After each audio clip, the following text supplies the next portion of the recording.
Good morning. Well, I'm going to tell you another story today. This one happened in 1980 when I was 12 years old, and it's kind of a funny story. I can look back on it now and laugh, although I didn't think it was very funny at the time. When my parents split up, when I was 12, my parents split up, and myself and my mother and my sister, we all went to a shelter, basically, and for women and children and so on. The nearest town to us that had a shelter at that time was Carlton Place. Those kinds of shelters were a new thing. In the late 70s and early 80s, they were a very new thing, so there weren't very many of them. Well, we would normally have went to the Interval House in Carlton Place, but they had no room for us. So we got sent to a village up north in Renfrew County called Eganville. Just a little village up in Renfrew County, kind of a pretty little village, but, just a tiny little place anyway. And we got sent to a woman's shelter, a woman and children, up there, and it was in an old Grey Nuns convent. The Grey Nuns had left that convent and they had amalgamated with the convent in Renfrew. So basically the Grey Nuns from Eganville went to live at the convent in Renfrew because it was a dying order, and the cost of running two buildings wasn't justified for the number of people that were housed between the two buildings. So anyway, that convent ended up becoming a shelter, and that's where we went, at least at first, until some beds opened up in Carlton Place. Eventually we ended up in Carlton Place, but for about a month, like for the month of May and part of the month of June of 1980, we were at this old Grey Nuns convent anyway in Eganville. Of course, the separate school was next door, Catholic school, and the church was just up the hill behind the convent, Catholic church. And at that time I was Catholic, so I went to the separate school. On my first day there, the teacher, who was an older woman by the name of Mrs. White, and kind of a mean-going woman, although we were kind of used to people like that back then. There were people who were like this. It wasn't uncommon. Mrs. White introduced me to the class as the son of one of those whores next door that couldn't keep a man, and so the poor sisters had to leave their home so that people like her could stay there. And then she told me that I could take the empty seat behind the filthy little Indian boy if I could stand the smell of him. That's what she was like, anyway, and there was an empty seat behind a native Indian boy, and I sat down there, and honestly, the kid didn't stink. It was just stupid what she said, but she was just kind of an unhappy person, I guess, and, kind of harsh, and those people weren't all that uncommon. Anyway, what happened was, though, every Saturday night, I used to go to Saturday night Mass. Now, in Renfrew County, well, for that matter, all across the country, in the late 70s and early 80s, we were in a deep recession. And things were tough. Economically, things were very tough. A lot of businesses shut down and so on. And, a lot of stores were closed, a lot of factories closed up. And Renfrew County in particular was hit really hard. And in fact, Renfrew County never really came back from it. Even during the boom of the mid-80s, Renfrew County was regarded as a very poor and just kind of a tough place. It just never came back from that. And a lot of men lost their jobs in the factories and so on up there. And we had this lady come to stay in this shelter in the convent with her two little girls. They were just toddlers at the time. And her and her husband were pretending to be split up because she could get more money from welfare if her and her husband pretended to be split up, because her husband lost his job and he was the breadwinner, I don't remember her name. The husband's name was Delmer. I remember the husband's name was Delmer. He was a nice man, and I think she was a nice lady too, but she was very religious and she was Pentecostal. And Pentecostals and Catholics never really seem to mix very well, unfortunately, and I was Catholic and she objected to that, and she figured she was going to save me.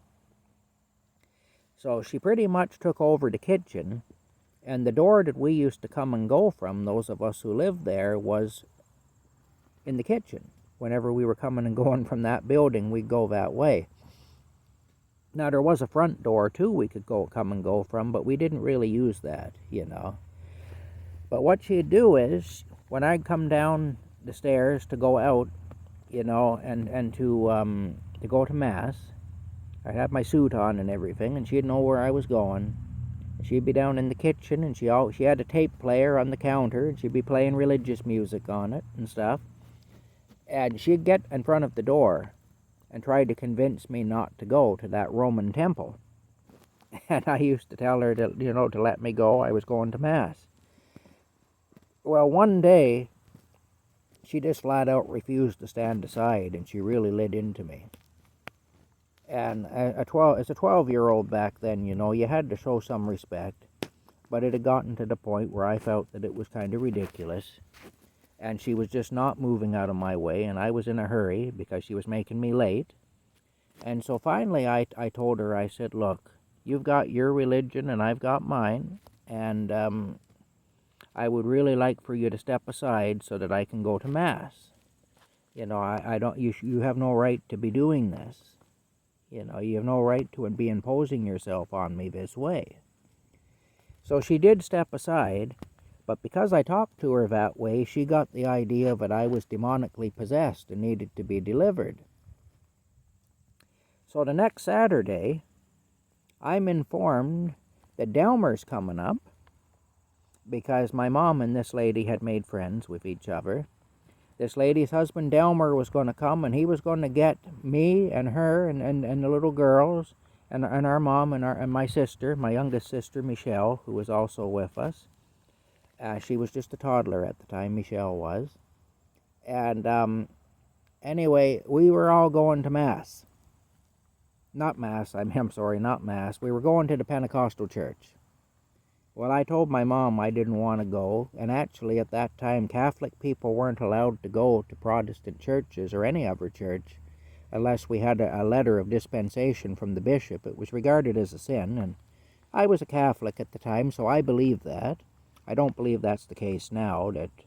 I don't believe that a Catholic would need that now, and I also don't believe that it was a sin to go to another church, but in those days we were told it was.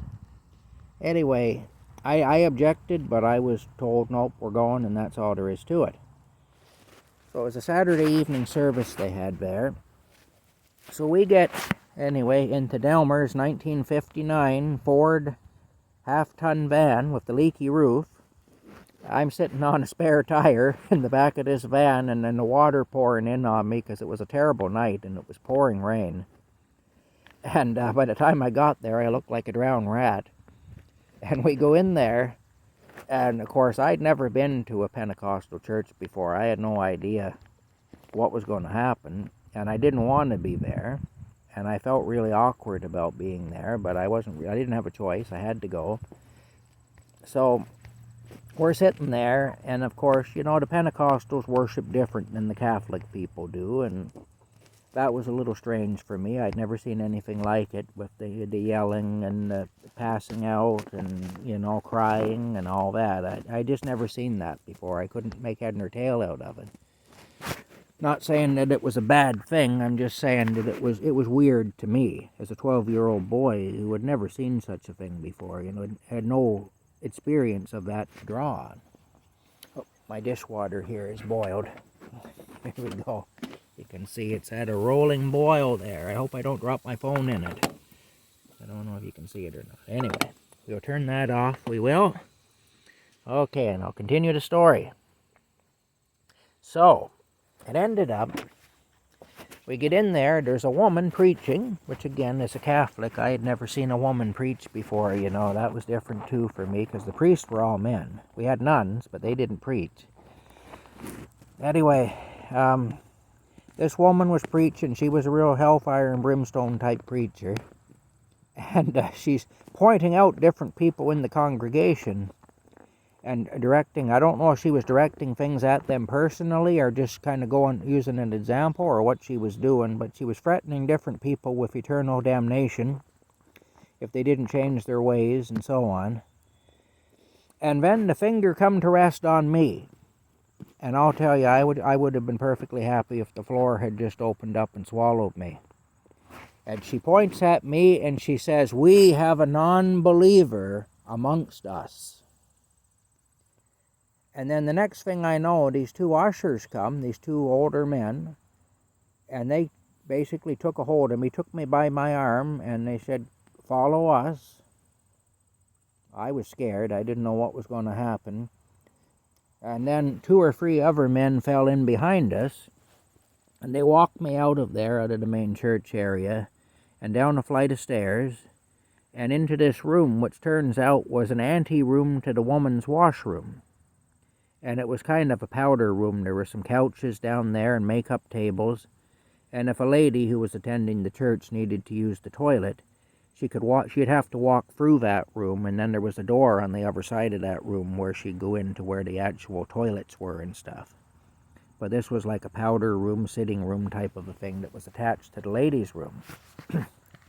And it was part of the ladies' room. I mean, men weren't normally allowed in there, but that's where they took me. So now I'm standing there at 7 o'clock in the evening. I'm standing there, and this went on until 3 o'clock in the morning. Wasn't allowed to sit down or anything, and I was surrounded by all these men, and they're laying their hands on my head and on my shoulders and on my back, and they're crying, and they're telling me how much they love me, and how they don't want me to burn in hell, and how if I remain a Roman Catholic, I'm going to burn in hell, and all that. And anyway, that went on until 3 o'clock in the morning, and I wouldn't agree to be delivered by them, because they wanted, I guess, to do like an exorcism or something. And I told them, no, that's not happening, And so eventually at 3 o'clock in the morning, they kind of gave up on me. But yeah, it was pretty wild anyway. It was pretty emotional. They were, they were doing a lot of crying and stuff, and a few of them hit me. I got struck a few times across my back and across my head and stuff like that. They slapped me and they'd yell at the demons to come out of me and all that. So I guess they were doing a kind of an exorcism. I don't know, but anyway, I wasn't agreeing to it though, and eventually they did let me go. At 3 o'clock in the morning, I was pretty well whipped by the time I got out of there. I was pretty well whipped. But that's the story anyway of the time that I got, I guess, abducted and browbeaten by the Pentecostals. So, and at the Pentecostal Church in Renfrew. Yeah, anyway, kind of a funny story to look back on now, but, I've had an interesting life, I'll tell you. I've been told that, and I guess it's true. I have had an interesting life, and I guess these things are kind of a blessing now because they're all experiences, Even the experiences I didn't like at the time, and I really didn't like that. I would have preferred at the time to be anywhere but where I was. But still, it gives me a good story to tell now, so nothing's a total loss if you know how to use it and how to draw on it in different ways. And like I say, they were sincere. They weren't bad people. This isn't a story to say that Pentecostal people are bad or evil or have bad intentions or anything like that. I know they were good people, and I know they sincerely believed that what they were doing was right. I don't believe what they did was right. But I honestly believe that they believe it was. And so I can't judge them. You know, I can't really judge them, because I don't think that they felt they were doing wrong.